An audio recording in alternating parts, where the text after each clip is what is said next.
हाय दोस्तों, I hope you, आशा करता हूँ आप लोग मस्त होंगे, जबरदस्त होंगे। तो दोस्तों, केसी एक्सपर्ट एनकेटी यूट्यूब चैनल में आप लोगों का स्वागत है।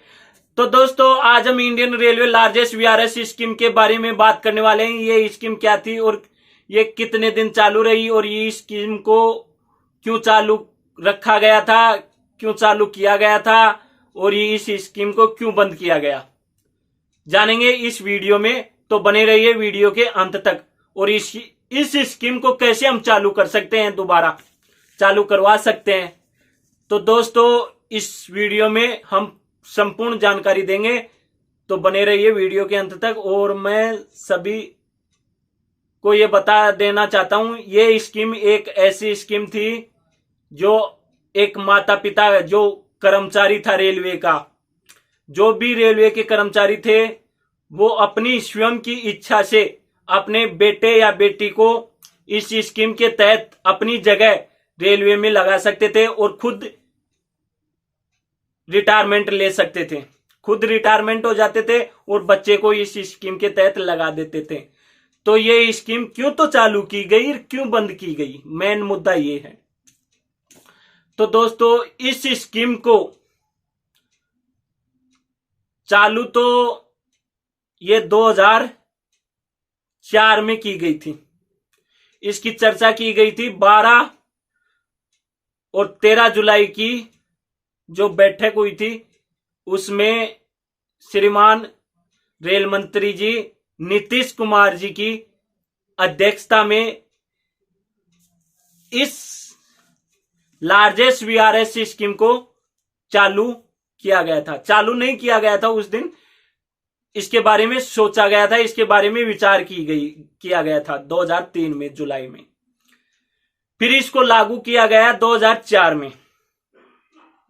जानते हैं इसकी संपूर्ण जानकारी। 4 में इसको लागू किया गया। फिर चालू होने से पहले ही कुछ रेलवे के उच्च अधिकारी इस स्कीम को बंद करवाने की कोशिश कर रहे थे। अब वो भी बताता हूं वो क्यों कोशिश कर रहे थे। ये स्कीम एक तो लोको पायलट के लिए रखी गई थी, एक ट्रेकमैन साथियों के लिए रखी गई थी। जो कि दोस्तों, ट्रेकमैन में 26 कैटेगरियों के लिए इस स्कीम को चालू किया गया था। तो इसमें बचा कौन? टीटी बच गया, गार्ड तो इसमें ही आ गया था, गार्ड भी लगा सकता था बच्चे को। एक टीटी बच गया, रेल स्टेशन मास्टर बच गया, काफी और भी डिपार्टमेंट वाले, रेलवे ऑफिस वाले सब बच गए। तो ये उच्च अधिकारी थे जो इस स्कीम को बंद कराने में जुट गए। तो इस स्कीम को 2004 में ही सुप्रीम कोर्ट में ले जाके दाखिला कर दिया। ये लो भाई स्कीम की वाट लग गई। देखो, या तो सरकार कुछ स्कीमें चलाती नहीं है और चलाती है तो हम लोग ही उसको बंद करवा देते हैं। तो उसको ले जाके सुप्रीम कोर्ट में रख दिया।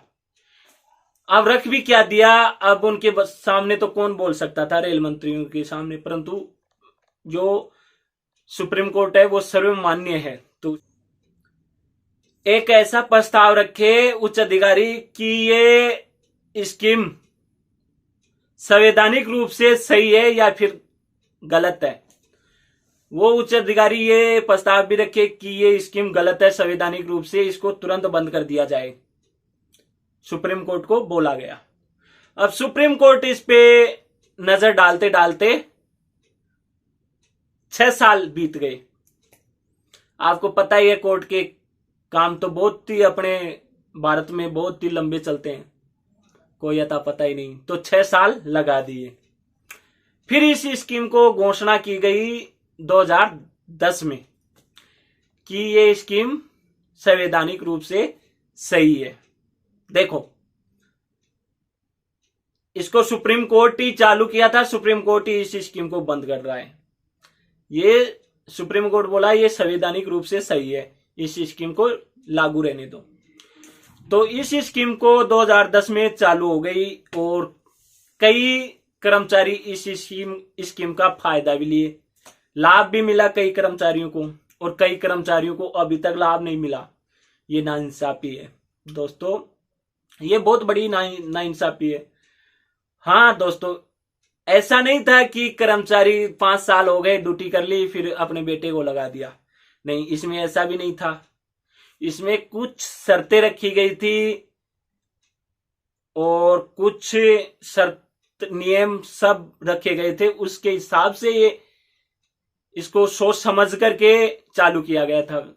आपको बता रहा हूं, जुलाई में इस पे विचार करने लगे थे और इसको 2003 में इस पे विचार किया जुलाई में, और 2004 में इसको लागू किया गया, घोषणा कर दी गई, ये स्कीम को लागू कर दी। तो इस स्कीम को 5-6 महीने लिए थे इस स्कीम पर विचार करने के लिए। तो वो शर्त नियम बनाए थे, वो नियम ये थे दोस्तों कि कर्मचारी की उम्र 50 से 57 साल का होना चाहिए। 50 साल से 57 साल के बीच में होना चाहिए, 57 के बाद का नहीं होना चाहिए और 50 से पहले का नहीं होना चाहिए। दूसरी कंडीशन इसमें यह रखी गई थी कि रेलवे में आज तक 30 साल सेवा दे चुका हो, मतलब 30 साल काम कर चुका हो रेलवे में। तो 30 एक शर्त ये हो गई। और दोस्तों इसमें लाभ उन कर्मचारियों को मिला है जो एकदम एक्टिव थे, अपने हिसाब से अपने बच्चों को लगा दिया अपनी एज होते ही, और कई लगाए, कई कर्मचारी इस पे अपने बच्चों का मेडिकल नहीं हुआ तो उस वजह से, किस वजह से नहीं करवाया गया, तो इस वजह से स्टे भी रख दिया गया, स्टे भी लगा दिया डिवीजन पे, जोन में, परंतु उससे कोई लाभ नहीं मिला। दोस्तों फिर थोड़े दिन बाद में इसमें 20 साल कर दी गई कि 20 साल सेवा दी हो रेलवे में, वो अपने बच्चे को लगा सकता है, और प्लस 48 से 50 से 57 साल के बीच में लगा सकता है। फिर इसमें 10 साल कर दी गई कि 10 साल सेवा रेलवे में दे चुका हो वो कर्मचारी अपने बच्चे को लगा सकता है। हाँ दोस्तों, इसको लागू क्यों किया गया था, क्या विचारधारणा रही थी? इसको लागू इसलिए किया गया था कि एज के हिसाब से सबसे हार्ड काम है ट्रेकमैन का और लोको पायलट का। दोस्तों ये हार्ड काम इतना होता है कि एक पैकिंग करते हैं ना रेल की, उसमें पूरी कमर दुखने लग जाती है दोस्तों। कई लोकेशन तो ऐसे होते हैं जहां पानी पीने का नहीं होता है उनके पास, जो कि रेल मंत्री ने दौरा किया था उस टाइम पे देखा था, गर्मियों के दिनों में दौरा किया था, उस टाइम पे देखा कि यहाँ तो पानी पीने का नहीं है। तो दोस्तों उस टाइम पे भी 50 रुपए एक कर्मचारी के किए थे कि एक कर्मचारी को 50 रुपए दिए जाएं डेली के। वो क्यों दिए जाएं? कि ये जूस पी सके उस 50 रुपए का। लेकिन फिर वही बात, उच्च अधिकारियों ने इसको पहुंचने नहीं दिया ट्रेकमैन साथियों तक। दोस्तों ये हमारी गलती रही है कि हम एक दूसरे की टांग खींचते रहते हैं। दोस्तों ये संवैधानिक रूप से ये स्कीम एकदम सही थी, जो कि सुप्रीम कोर्ट ने इसको लागू किया गया था। अगर आज सुप्रीम कोर्ट से पूछा जाए कि 2004 में आपके पास ये फाइल आई थी largest VRS scheme Indian railway की, जो कि उस टाइम पे आपने इसको डिसमिस क्यों नहीं किया, इसको लागू क्यों किया, जो कि मोदी सरकार 3 साल होते ही इसको बंद कर दिया, ऐसा क्यों? दोस्तों ये कर्मचारियों की गलती है, कोई सरकार की गलती नहीं है ये, अपने सब कर्मचारियों की, सबकी जो लोग, परंतु ये भी है जिसको न्याय नहीं मिलता है वो कोर्ट तो जाएगा। लेकिन अब कोर्ट में जा जा करके इस स्कीम को हम लोग ही ऐसे जगड़ दिए, पूरा पेचीदा मामला हो गया, ये खत्म कर दी इस स्कीम को। ये दोस्तों स्कीम बहुत लाभदायक थी, बहुत ही पावरफुल स्कीम थी, जो कि एक रेलवे कर्मचारी अपने बच्चे को लगा करके उसका जीवन एकदम अच्छा, ज्यादा अच्छा, बहुत अच्छा तो नहीं बोल सकते, एकदम गुजारा हो जाता, इतना सब हो जाता उससे। लेकिन दोस्तों हम लोगों ने इसकी वाट लगा दी पूरी तरह से। इस पे श्रीमान रेल मंत्री नीतीश कुमार जी ने बहुत अच्छा काम किया था उस टाइम पे, रेलवे कर्मचारियों के लिए। लेकिन रेलवे कर्मचारी इस पे स्टे लगा लगा कर ये supreme court, high court, CAT सब में जाकर के इसकी वाट लगा दी, इस स्कीम को हाईलाइट कर दिया और इसकी स्कीम को स्टॉप लगा दिया, डॉट। अब आगे जाने के लिए कोई रास्ता है ही नहीं। और दोस्तों अब भी एक रास्ता है, उसके बारे में हम चर्चा करेंगे। वीडियो काफी लंबा हो गया दोस्तों, मिलते हैं नेक्स्ट वीडियो में, और भी चर्चा करेंगे इसी पे, और इस पे इसको हम किस तरह से लागू करवा सकते हैं।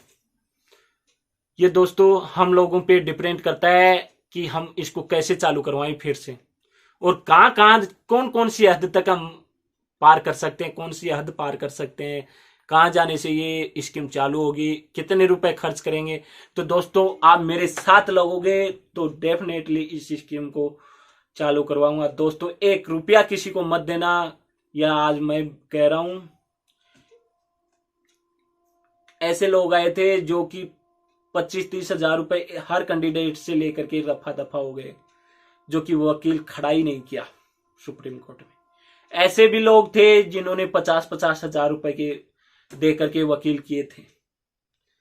कई लोग फंस चुके हैं, जो लार्जेस्ट कैंडिडेट थे वो सब मेरे दोस्तों, किसी ने लाख रुपए, किसी ने 3 लाख रुपए नौकरी पाने के लिए दे दिए, वो सब परेशान है। लेकिन दोस्तों हम पूरे साथी मिलकर के एक साथ रहेंगे तो हम इस स्कीम को लागू करवा सकते हैं, और सबको कुछ कुछ इतना इतना रुपया पाती आएगा। दोस्तों इस स्कीम के तहत कई लोगों को लाभ मिला है, और कई लोगों को लाभ मिलने से वंचित भी रह गए, बहुत ज्यादा लोग वंचित रह गए। दोस्तों मिलते हैं नेक्स्ट वीडियो में, जरूर मिलेंगे आप लोगों से। तब तक के लिए बने रहिए हमारे आपके अपने YouTube चैनल पे। जय जवान, जय किसान, जय हिंदुस्तान।